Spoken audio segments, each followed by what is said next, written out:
America, and welcome to Invent America, because America invents. This episode of Invent America is brought to you by America's Inventor Lady and Home Talk USA. Home Talk is a proud member of the King's Broadcasting Network and has been bringing to you the best of America's home-based product innovation since 1998.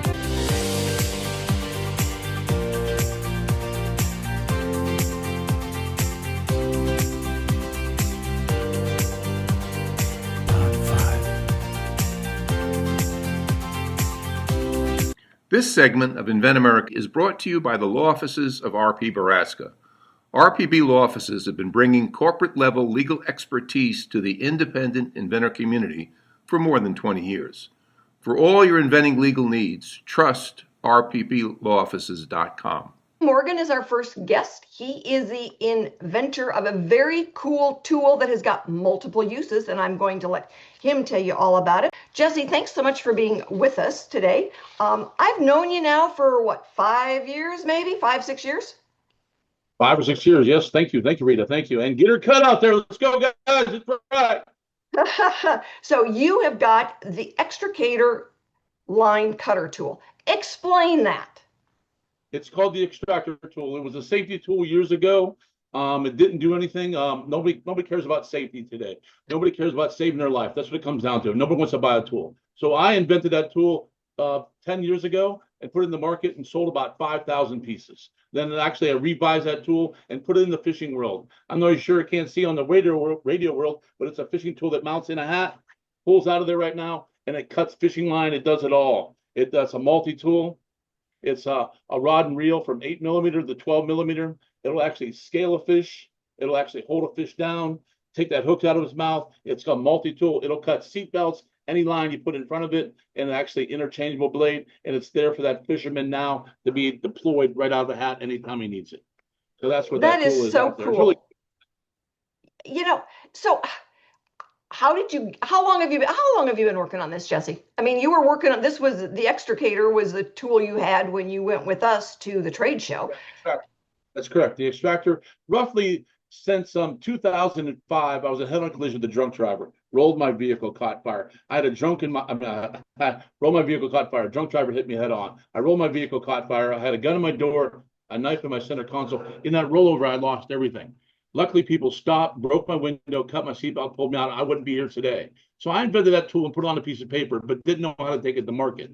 So several years I put into it. I'm in the gun world. I'm a gun manufacturer. I develop things. And roughly about 10 years ago, I put it in the product world and put it in the safety. But I didn't know the safety market. I didn't do enough research on it. I sold pieces, but it just wasn't selling enough. And nobody really cares about it. So I put it away for a long time. Then all of a sudden, about February of this year, I got a new epiphany. Let me try to change it and put it into the fishing world. So I changed the whole thing and brought the product back into the fishing world, and that's where it is today. It's actually went from the extractor tool. I thought maybe I had one around here, and it went into the fishing world, and I'm getting overwhelming response. Unbelievable. I got fishing products, people coming after me right now, and doing pre-sales. I'm going into manufacturing of it. Right now, I do an SLA printing of it. It actually is a great product. It's very durable, but I'm getting enough sales where I have to go injection molding side of it and everything else. I've got right now around 244 pieces out there, and I'm getting them out there, testing them in the market, getting YouTubers look at them, and everybody else. I'm doing podcasts and doing radio shows and sending them out for everybody to test them out and have fun with them. Excellent. That's what I'm doing right now. Well, congratulations on, kind of re-energizing the technology. And I understand, you go from, life-saving to, fishing, pet toys, and children's products. Those are the ones that, always seem to top out. People will pay anything. I grew up fishing. I knew what it was like. My father would not take his daughters fishing until we proved that we could bait the hook, cast the pole, put the worm on it, and, take the fish off and clean it. So where were you, Jesse, 50 years ago when I was, getting out there with my dad? Okay, it might have been 60 years ago. So anyway, we're not going to tell anybody. Don't tell anybody I admitted that. So when you look, over the past, what has been your biggest challenge? Well, the biggest challenge is the marketing side of it. The money that it takes to market this product is astronomical. I mean, just to write videos. I'm doing a lot of YouTube on how-to videos right now to get the thing out there. But I need to find some funding, because that's what it comes down to.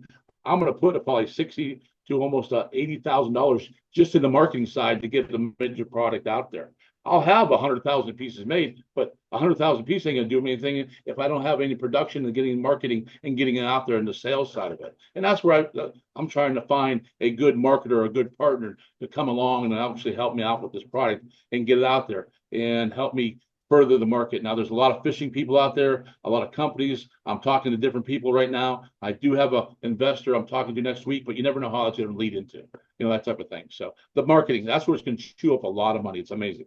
So. Oh, I know. I always tell inventors, it's like, if filing the patent is your angst right now about how much it's going to cost, that's nothing, because making it's going to cost more than that, and marketing it is going to cost more than that. And people don't realize how much, when I say Apple paid a lot of money to teach you that, an apple is no longer something that you eat, but something that you play with. They spent millions of dollars on that message. Oh, that is correct. Millions. I mean, my budget wise, TikTok is great. I could do a lot of stuff, but I want to get the 100,000 piece sales. I mean, that's where I really want to get, that type of thing. So that's where I want to be. But thank you. So when we look back at, you filed a patent, all right. Have you ever run into the idea that your patent was infringed on by someone else? I'm sorry, repeat that. Whatever, what? Have you ever run into the concerns that your patent was infringed on? Of course. Right now, I had at the show, I did actually ICAST show, and I had a lot of Chinese guys coming over and just taking pictures, and then I'm worried about them reproducing that product and selling that product right off the bat. I do have a lawyer that I talked to that for infringement rights and everything else that we can go after. I have a great way of actually infringing on Amazon too. I have a great way of actually stopping a lot of people on that, but you'll never know, that type of thing. And it's going to be taken. I know it's a lot of people out there, and I look at it this way as almost like a compliment. I'm going to try to do the best I can, but somebody trying to steal my product, I know that it's a compliment to me. Yeah. Randy, and that's the way, Don Skaggs in Kentucky, he said he was infringed on right away. He said, that's a great compliment. And he goes, my job was to always make mine better and make it less expensive. And, he was off to the races and fought that for a long time. So, when we look at then, the intellectual property is one tool. You don't need the patent to go to market. You need the patent to negotiate. And so we're going to be right back with Randy Landreneau. He is the industry expert on USPTO and all of that kind of stuff. So Jesse, thanks so much for being with us, and we will get your website posted. Stick with us, everybody, because Randy Landreneau is going to be right back and right with us. We're going to go pay some bills. This segment of Invent America is brought to you by SearchQuest Patent Search. SearchQuest provides for a comprehensive patent search that searches the entire world and not just the U.S. Patent Office. Make sure that before you spend those big bucks having a patent written, you've done your due diligence by getting a comprehensive patent search. Use SearchQuestPatents.com for all your patent search needs. They scour the world for you. Thank you so much for being with us for this segment of Invent America, because America invents. We've been doing it for a long time, solving America's problems, making improvements to things that have been out there forever, and coming up with the new stuff that is like really cool. So my guest for this hour is Randy Landreneau. So Randy, thanks so much for being with us today. And, give our listeners a little bit of your background. Yeah, well, I don't know. People say, "Are you an attorney?" And I say, "Well, no. Maybe I should have been." Are you an engineer? No, maybe I should have been. But I actually was am an inventor. I have a few patents. Nothing that really made it big, but I was the head of a local inventor group, nonprofit group in Clearwater, Florida, or in Tampa, and I got involved with U.S. Inventor. Actually, helped form it when we were really realizing that big corporations were really working at destroying the rights of inventors. And what they want to be able to take what you've invented. They don't want to have to pay you for it, especially certain corporations. And they don't want to be disrupted, right? They don't want to have a great startup, disrupt them and take away their market. So usinventor.org is the group leading the fight to restore the rights of inventors and startups. And actually, a lot of good things are happening right now on that. So, that's amazing. I mean, yeah, you and I have been around and doing this. We've seen things change and not for the better. And so hopefully now that pendulum is swinging back. And I know that, we won the last one that we went out with when you and Molly were on. So tell us a little bit more about, those steps and what's going on. So interestingly, the big problem, in fact, I may have mentioned this before on an earlier call, but Bill Gates kind of gave it away. This was back in 1998. Bill Gates was of Microsoft, of course, was being interviewed. And the interviewer said, "What is it that worries you the most in business?" And the interviewer thought he'd say something about Oracle software. And what Bill Gates immediately said was, somebody in a garage inventing something I haven't thought of. And so that is the threat. It's the inventor thinking outside the box, coming up with something that others haven't thought of that is better than what the big guys have thought of and what they've invested their money and what their income streams are coming from. They're not looking at coming up with something better that'll put certain things they're already doing out of business. But the little guy, one of us, is out there trying to come up with the better technology that will compete with those guys. Now, of course, the only way you compete with the big guys, I mean, look, maybe you can be faster, maybe you can produce it better, but gosh, they're probably going to be able to produce it cheaper than you.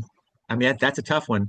And if they're all over the world, how do you compete with that if they can just copy it? And so the way you fight them is you get a patent and you use your patent rights to shut them down or to stop them.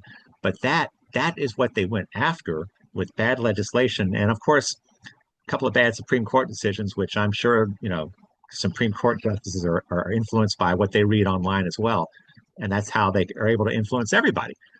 So we have this problem that the big guys with all the money and all the lobbying power in Washington, D.C., they influence things way too much. But we've worked very hard. And you mentioned something that just happened. There was a win. So Senator Tillis tried to put something into the big, beautiful bill that would have been terrible for inventors. For someone like Jesse, who you guys saw speak a little while ago, if Jesse ever has to go after and sue a big infringer, now maybe the fishing industry isn't quite as cutthroat as some others. I sure hope it isn't, because I'm a fisherman. I hope companies in the fishing industry aren't as bad as some other companies, right? But when you have to go after a big infringer, it may take a lot of money that you just don't have. And litigation funding is a place where you get that kind of funding. And Tillis was going to put something that would pretty much destroyed litigation funding for the little guy. I mean, it had, they presented it in a way that sounds legitimate. It was like the Tackling Abusive Predatory Litigation Funding Act or some mess like that. Bottom line is, it would have made it extremely difficult for us little guy to get litigation funding to be able to fight the big guy in a good case. So we were able to stop that, and that's great. But there's so much more to get done. But I will tell you this. So right now, we have some things in place that are really working for us with the current administration. President Trump has appointed an assistant director of the patent office who's doing very good things for us. And without getting into too many details for all you guys, by the way, you can go to usinventor.org and find out a lot of the details, and I'd be happy to talk with you. But the bottom line is, if you have to fight a big infringer, you want it to take place in a real court with a jury. You want a jury trial. That's the Seventh Amendment of the Constitution, the right to a jury trial, right? And what they created with a bad law was they created this administrative court where most inventors get dragged into. That's very unjust. There's no jury, there's no real judge, and 84% of the time, the patent in question gets invalidated. Long story there, it is terrible. But right now, Coke Stewart, the acting director of the patent office, is denying lots and lots of these efforts to take patents to this new administrative court. And she's done it about 150 times over the last 2.5 months, about 150 denials. By the way, the administrative court, if you ever hear the PTAB, the Patent Trial and Appeal Board, that's this administrative court that you do not want to be in. And she has denied a whole bunch of them, and she's great. But the problem is, she won't be there forever. And with every new president, right now, we're lucky that we have a president that doesn't owe big tech. Most presidents are not rich enough to run on their own money, and they take a lot of money from big tech. And it's not just Democratic presidents, Republican as well. And I think other than right now, right now we have an opportune couple of years to get this whole thing fixed. And we're fighting like crazy to do that. Well, that's excellent. And we want to be able to help so that, inventors like Jesse, have got the protection they need so that when, somebody can't just say, oh, well, let's just get his patent invalidated. That's scary. Yeah. You go through all that work and you get it out there, you do the manufacturing, you do all the marketing just to find out that somebody can have you invalidated. Yeah. Yeah. Well, it's very scary. And it's I mean, look, the patent system was supposed to be for the little guy. Yeah. This is what was so revolutionary about our patent system. Your viewers may not realize it. It goes all the way back to 1790, the Patent Act of 1790 under George Washington. And what was revolutionary is this was for the common person. In other countries, if you were elite and powerful, you could get quote patent rights, right? But it wasn't for the little guy. They didn't care about the little guy, the common person. What can the common person do? Well, America proved them all totally wrong, and it was pretty obvious pretty quickly that the common person was a key part of innovation. And of course, they all tried to change their systems to catch up with us, and they never quite got there. But in recent years, of course, we have lost a big part of what made our system so unique and so ideal to generate innovation. And of course, we're fighting to get it back. And I'll tell you this. We are closer than we've ever been now. Big fight left, but we've got some people on our side, and we've got some allies, and we're working it hard, and would love to have anybody who hears this be a part of it. Because, by the way, it's not just for inventors here and there who are being unjustly taken out. We're talking about why big tech is growing into unstoppable monopolies because startups can't compete with them because they can take out the startups' patents. Yeah. And why China is getting ahead of us in key technologies. That's an existential threat to America. We need to innovate. And so that's what we're fighting to restore. We do. And, it like you said, everybody can help with this because it's not just, the inventor. It's, families, neighbors, consumers, children, those folks that haven't even thought that they've had an idea yet that will help. We are trying to help everyone. So we're going to be right back with Randy again as we wrap up this really important topic and how you can all participate. This is an American issue, and we need everybody on board. We need everybody understanding. So stick with us. And if you know an inventor out there, all right, or you are an inventor out there and you need some help, have them get in touch because we do have all the resources an inventor needs. Stick with us. We will be right back. Hi, this is a training pull-up for little boys, and it's a great product to use. It makes it easy for the parent and the child when learning how to potty train. The coolest part about the product is that you don't have to take the child's pants all the way down every time that they need to use the restroom. You can just open this part here, and the child can tinkle through here, and it makes it easy for the parent and the child. It's a great product, and I cannot wait until it hits the market. And thank you so much for being with us for this segment of Invent America, because America invents. So we are talking to Randy Landreneau. He is the president of US Inventor. I've known Randy, longer than I've known Jesse. Sorry, Jesse. But there are things that an independent inventor can do to better understand the situation and how to be better prepared. Randy, explain that. Yeah, so one of the things that, and I didn't know about this until, I don't know, the last few years when the system got really messed up. Used to be you could have one patent and you were pretty well protected. I mean, when the system was fair, a lot of these big companies would think twice before infringing, right? Because it was dangerous. It could be a financial problem for them. But that's changed. Of course, we're turning it back, and we're fighting, and we're making serious headway. But presently, there are things that you need to do to be in a better position. One is, and again, if it's too late, then it's too late, and you got to go with what you have. But if your patent has not issued yet, okay, you can file what is called a continuation. That's where you're using the basic same patent application, but you're changing the claims. The claims are the key part that says exactly what's patented. And you can add claims. And before that, continuation issues, you can add claims. You can do another continuation. That's called keeping a continuation open. What that does for you is it makes you a bigger target. In other words, if you have something that a huge corporation has to have and it's worth millions and millions of dollars, suddenly you're like a bigger target. You're harder to take out because they've got to go after all your patents. Also, though, it's a strategic thing as well. You can end up with claims in a continuation that more directly read on what your infringer is doing.